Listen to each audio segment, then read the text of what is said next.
So you're keen to try fantasy basketball, but what is it? What are the things you need to consider, and how can you prepare yourself to have your first fantasy basketball season a massive success and dominate your mates? Let's go!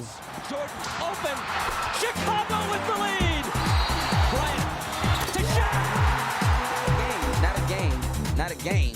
We talking about practice. LeBron James with no regard for human life. Anything's possible. Back out to Allen. His three-pointer. Bang! Curry for three. Wow! Unbelievable. Making it rain in New York. We the North are now we the champions. Not the destination, it's the journey. Mamba out. G'day and welcome to the Ball Boys Fantasy Basketball Podcast. I am your host and you can find me on Twitter at Ball Boys Fantasy. And today's video and podcast is going to be directed for those of you who have either never played fantasy basketball before or are very new to fantasy basketball.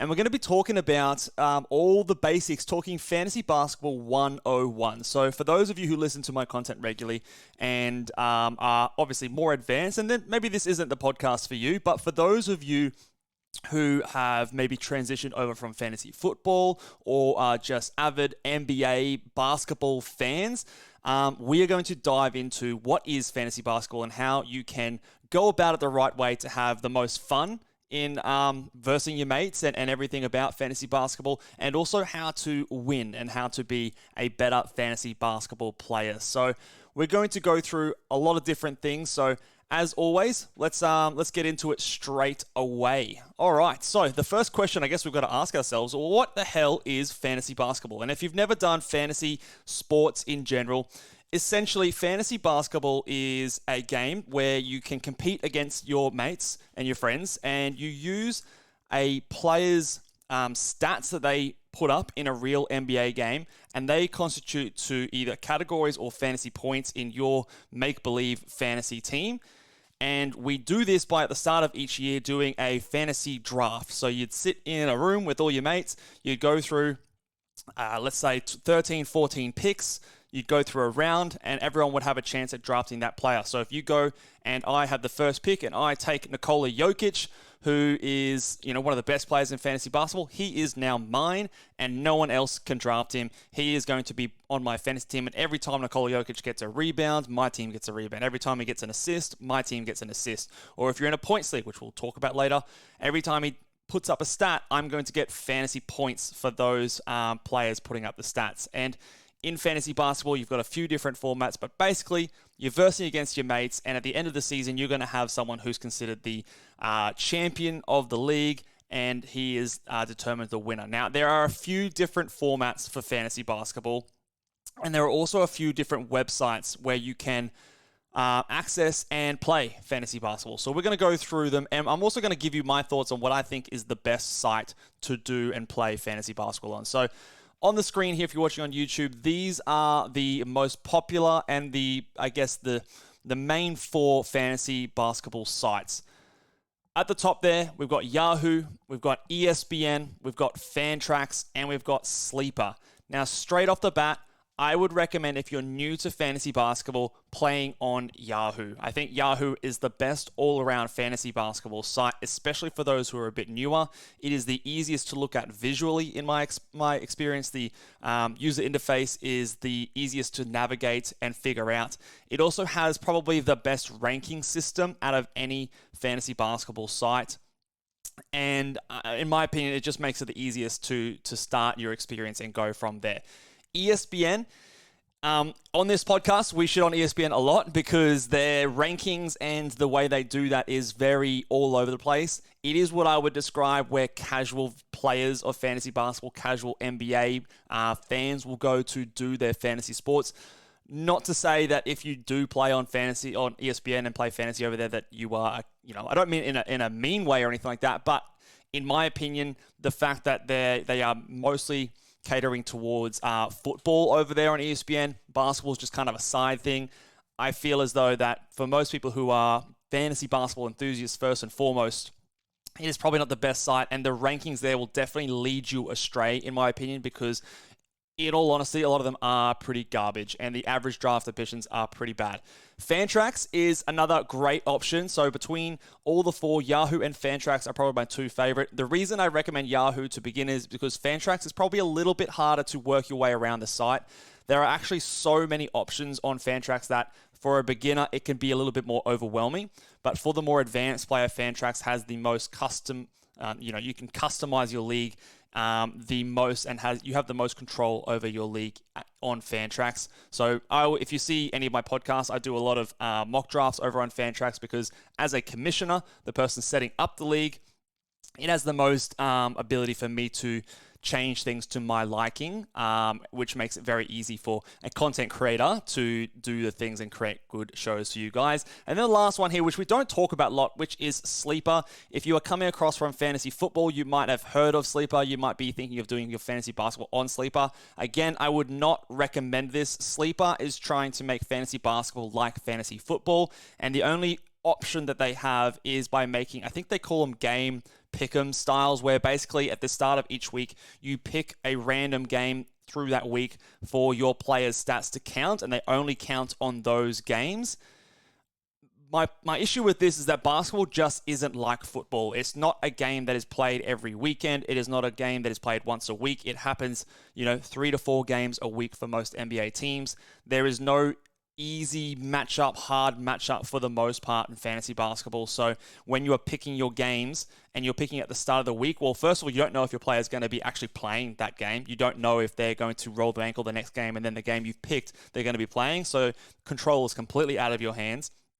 And also, it just takes away a lot of the fun, in my opinion, in terms of trying to pick games and things like that. I would much rather play a weekly changes league. If you want to make it a bit more like fantasy football, I think that's a better way to go about it. Sleeper, to me, is not what I would recommend for fantasy basketball. So again, my recommendations are probably Yahoo if you're a new fantasy basketball player. If you want to give it a go and you want a bit more flexibility, Fantrax is also a decent site as well. ESPN, if you really love ESPN's website, but again, their rankings are trash, so don't listen to them. And I just definitely would not recommend Sleeper. That would be my very last preference.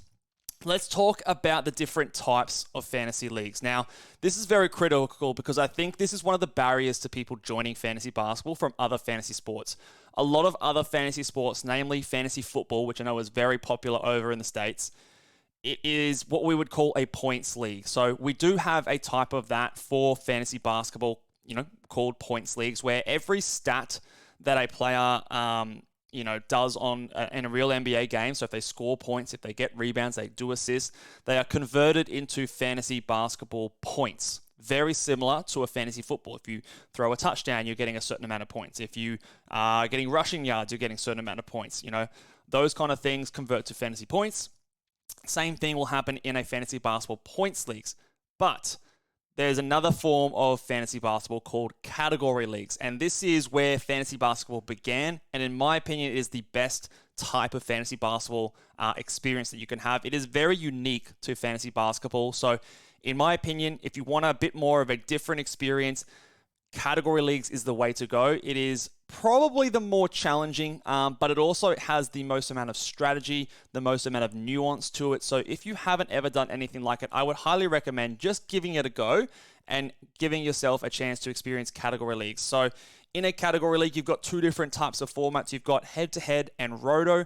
Roto is how the game began, where you would do basically a season-long kind of contest. And essentially verse each other all at once. Head-to-head is very much like a points league that you would experience in fantasy football, where you go one-on-one with someone else and you are basically versing them for the week. The person who wins the most amount of categories will win that week. You've got things like fantasy basketball playoffs, which you can set at a specific time in your league. And we'll talk about that a little bit more. So let's talk about fantasy basketball points leagues. So again, like we specified, points leagues, each stat that a player records from the actual game that they're playing in corresponds to a certain number of fantasy points. Now, across different sites, namely ESPN and Yahoo, they have different default settings, and these are always customizable as well.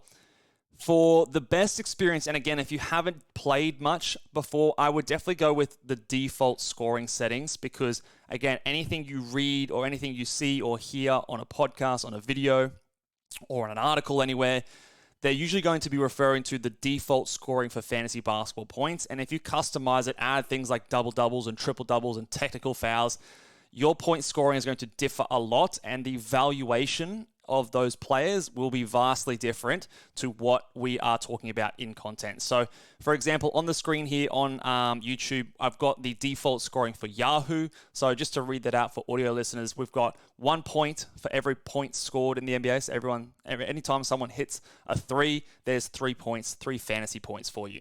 A rebound is 1.2 points. Assists, so every time you get an assist, you get 1.5 fantasy points. Steals, you get 3 points. Blocks, you get 3 points. And if you turn the ball over, you get -1 points. So that is the default scoring for Yahoo. And at the end of the game, at the end of the week, you tally up all of the stats, and that will accrue to a fantasy basketball points total. So it is fairly simple, fairly basic form of fantasy. There's nothing wrong with that. If you want a more casual experience and you just want to draft the best players that score a lot and just get like lots of popcorn stats, then absolutely points leagues is a great way to go. Dip your toe in the water, and it is probably the most familiar and most similar scoring format to something like fantasy football. So if that's your background, pretty easy for you to slide over across and get used to what fantasy basketball in a points league really looks like. However, I would definitely recommend, and this is my strength, this is where fantasy basketball is at its best, in my opinion.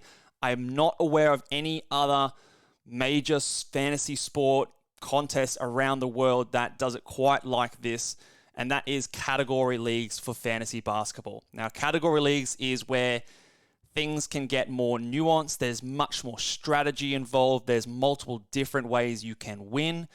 In a points league, you want to draft the players that score the most points. In a category league, the guys who score the most points in the NBA are not necessarily the best players. A lot of them are, but there are more to it than that. So usually in a category league, there's a default 9 categories, and they are, for those listening along at home, are points, rebounds, assists, steals, blocks, 3-pointers made, field goal percentage, free throw percentage, and turnovers. So in a category league, in a head-to-head, let's talk about head-to-head. In a head-to-head category league, what you would do is you would go, again, like a points league, you'd verse one opponent each week, and you'd come up to them, and if you beat them in 6 categories, so say I beat your team, I get more points, rebounds, I get more blocks, I get more field goal percentage, my free throw percentage is better, and I have fewer turnovers, then I'm going to beat your team 6-3, because you were going to beat me in assists, steals, and 3-pointers made, for example.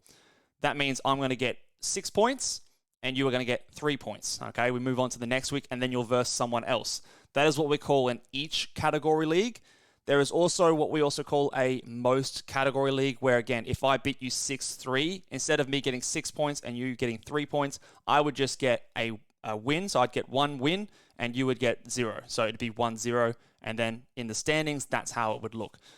I don't think that there's a major difference between the two formats. I kind of view them both the same, but there is that slight difference when you're talking each category versus most categories.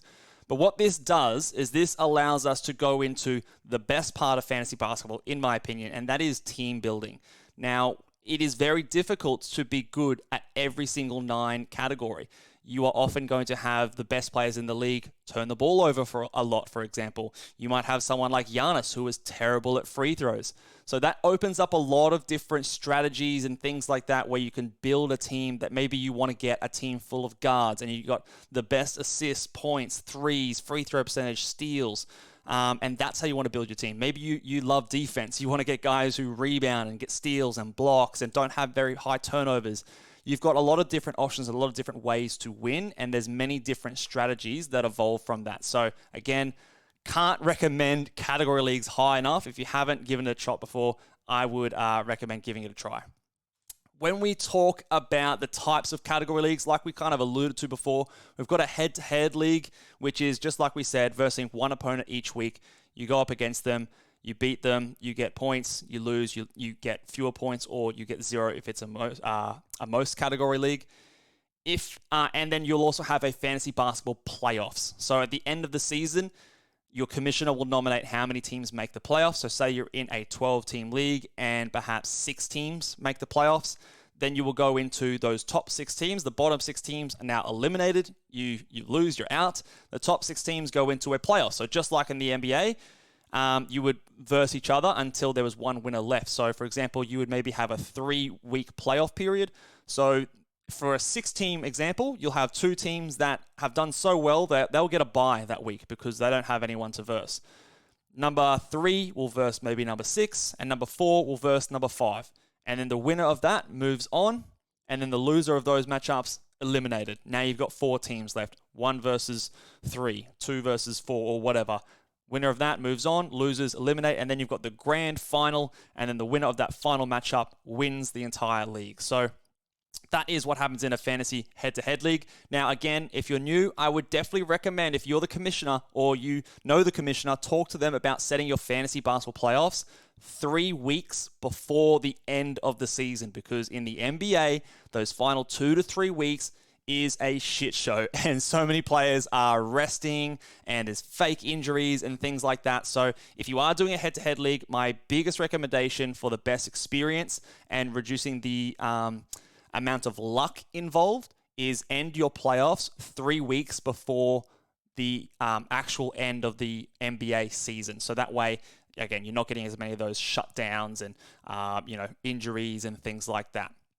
For a Roto, this is the traditional category fantasy basketball setting where basically it's a season-long competition and teams are awarded a certain amount of points for where they are in the standings in certain categories. So basically, what means is if I am the best team, so if I'm in a league of 12 teams and I'm the best in points, then I'm going to get 12 points awarded to me for that category. If I am now the worst team in turnovers, then I'm only going to get 1 point awarded to me for turnovers. And so the goal is that by the end of the season, you are, on average, the highest amount of points across all of those categories compared to the rest of your league. Those leagues go right to the very end of the competition, very end of the season. You don't have a playoffs by any stretch, and you only have your starting 10 players contribute to those stats. So a lot of the time, there's also games caps and things like that. So that's a little bit more advanced, but essentially, you'll have a limit of how many players can contribute across the season. So that avoids people just adding new players every single day. There's a limit to how many players you can do, but essentially, it's more of a team where you're trying to be balanced across and be as good as you can in as many categories as possible. Versus the head-to-head, it probably allows you to have a bit more of a build or a different type of team, and we'll talk about that a little bit more as we go along. Let's talk about some... Oh, we're going to skip that. That's not the right one. Let's talk about some terminology. So some common phrases that if you are, again, consuming some content and getting ready for your fantasy basketball drafts for the first time, you might hear a lot of these things and not know exactly what they are. So I'll go through the majority of them. Punting. Again, I talk a lot about punting as a vital strategy in head-to-head category leagues. This does not really apply to a fantasy basketball points league. So if you're getting points or fantasy points for each stat, punting doesn't apply.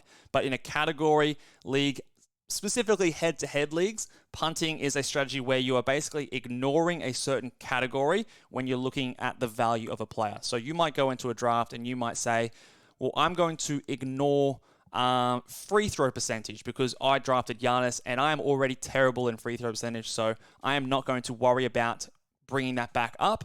I'm just going to ignore that and I'm going to draft everyone as if free throw percentage isn't a category, allowing me to be stronger in other areas. So that is punting. I won't go into too much detail, but if you want a more detailed guide on how to punt and what are the best punting strategies, it's a whole different topic on itself. I've got several videos you can go check out on my YouTube channel on the podcast form there if you are listening over there. So go and check those ones out for a more detailed discussion on punting. Streaming. Streaming is basically where you are adding someone off the waiver wire or on the free agent list with the intent of only holding them for a short amount of time and then dropping them later for somebody else. So you might come up to a part in the schedule where there's an NBA team that has 3 games over 4 nights, and you're going to grab someone who maybe isn't the best fantasy player. Maybe, the Phoenix Suns is a good example. The first week, they play 3 games over the first 4 days. You're going to grab Grayson Allen. Now, he's not by any stretch the best fantasy basketball player, but he might hit 9 threes in that game, in those games. And you might grab him for those 3 games and then drop him after that, grab someone else to get you some more threes or another category that you might want to be good in.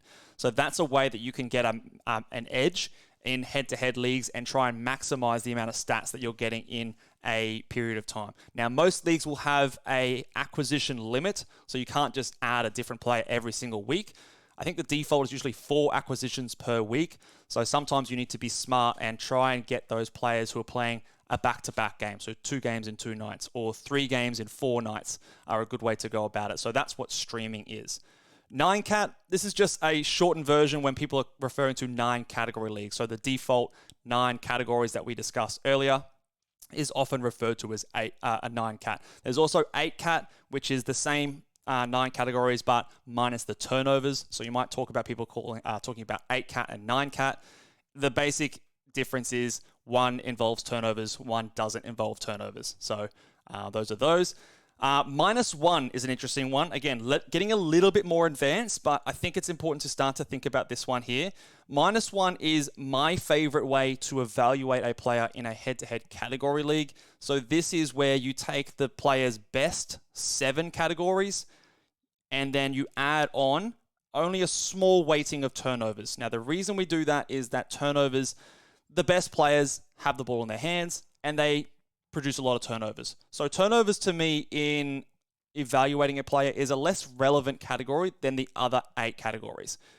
The second part of that, or the first part I just said, was we eliminate basically the player's worst category from their evaluation, because when you're talking about head-to-head category leagues, if you have, again, I'll use the Giannis example. If you have Giannis Antetokounmpo, he is a great player. He's one of the best players in the NBA, but he is terrible at free throw percentage. So on a traditional 9-category ranking system, if you look that up, he ranked as like the 100th best player last year, which to me and to a lot of people, that is nonsense. You're not going to get Giannis at pick 100. But on a -1 scale, where you eliminate just one of his categories, his worst category, he vaults up into basically a top 10 player. So that is, in my opinion, a more realistic way to value a player rather than looking at what they are valued as a 9-category ranking. If you want more information on a -1 ranking, I did a rankings video earlier in the preseason. Go and check that one out. I think that will give you a lot more information. Let's keep moving along here. We've got snake drafts. So this is a traditional draft that, again, if you're coming over from fantasy football, you'll be a bit more familiar. Basically, you have a draft order determined before your day of the draft, and you have, say you've got 12 people in your league. You'll get an order from 1 to 12. The person who picks at 1 goes first, and then you go up to the last person who got pick 12. And then the next round, the person who had pick 12 will get the first pick of the next round. So it's snakes. So basically it goes this way, then we go back down until the person who picked first has the last pick of that draft, and then they will have the first pick of the next draft, and it goes on, so on and so forth. The different type of draft is called an auction, or sometimes also referred to as a salary league draft or a salary cap draft. If you're a beginner, if it's your first time playing basketball or even maybe your second season, I probably wouldn't recommend auction drafts or salary drafts. That's a draft where you basically are bidding on players. Everyone has a budget, basically. The default is usually $200, where if someone nominates a player, anyone can bid as long as they've got enough money to buy that player. And you're building out your team based on dollars and things like that. If you're new to fantasy basketball, it is a much more difficult way to draft. It's a very fair way to draft because everyone has access to every player, but I don't think I would recommend it for a beginner. Get some more experience in a regular snake draft format first, and then if you want to try out auctions as you become a bit more advanced, I would highly recommend it. It's a lot of fun. It take a long time. They probably take 2 to 3 hours depending on how many players are in your league, but it means that you can get any player you want on your team as long as you've got the amount of money for it. and it's the fairest way to do a fantasy basketball draft. But again, it is if you don't know what you're doing, chances are you're probably going to get cooked. So it is definitely, it differentiates the skill in your league, in my opinion, as well. Dynasty leagues and keeper leagues, you might have heard of them, again, if you're coming from football. Dynasty leagues, basically you keep your entire roster the next season and you only draft the rookies in a rookie draft. Different to a keeper league where you have a nominated amount of players that you keep. The players that are left over are then going back into a player pool, and those players are redrafted again for the next season. There are a few different rules you can have on this. Some people have, you forfeit a round of pick depending on how high of a value that player is. Sometimes you can have things like salaries in things like that, but that's getting a bit complicated. Essentially, Dynasty, you keep everyone. Keeper leagues, you keep only some players in your team for the next season. Lastly, just to finish off here, guys, we've gone through all the things of what is fantasy basketball, what it is, and I'm just going to leave you again with just some basic advice. Now, I've got so many videos, so many podcasts that if you want to go deeper and this sounds like something you want to give it a try, you can give a go. But just to give you some general advice if you're trying fantasy basketball for the first time, the number one thing that I always say is know your league settings. Know if it is a category league, a points league, is it head-to-head, is it Roto? How many starters do you have? How many bench players do you have? So, for example, again, for those who haven't ever played before, only your starters will count. Usually it's about 10 players. If you have someone on your bench, their stats won't count. If you have someone on your starting court or starting team, their stats will count. So on days, for example, where there are a lot of games being played, you might have more players playing than you have starting roster spots. So you're going to have to choose which are your best players that you go onto your team on any given day. Second point is once you know your league settings, when you are consuming content, videos on YouTube, podcasts out there, reading articles, looking at advice on Twitter, make sure that the content you're consuming is related to the type of league that you are in.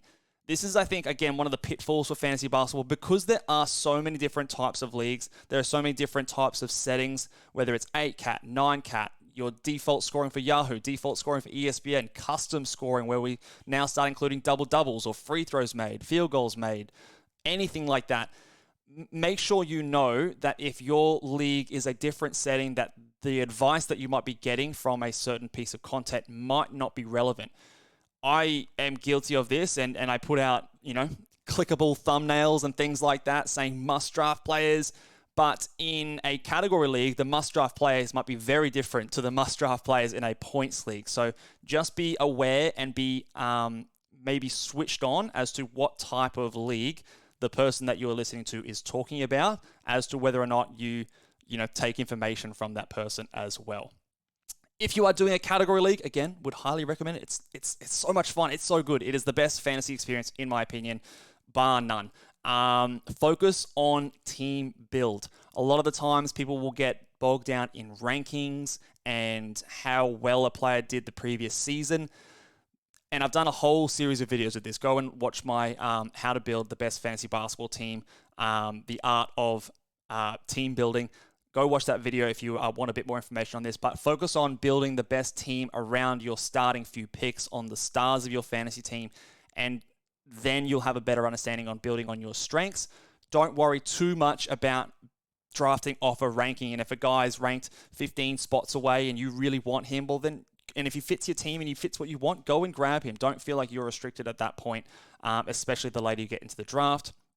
In general, again, general advice, at the start of the draft safer.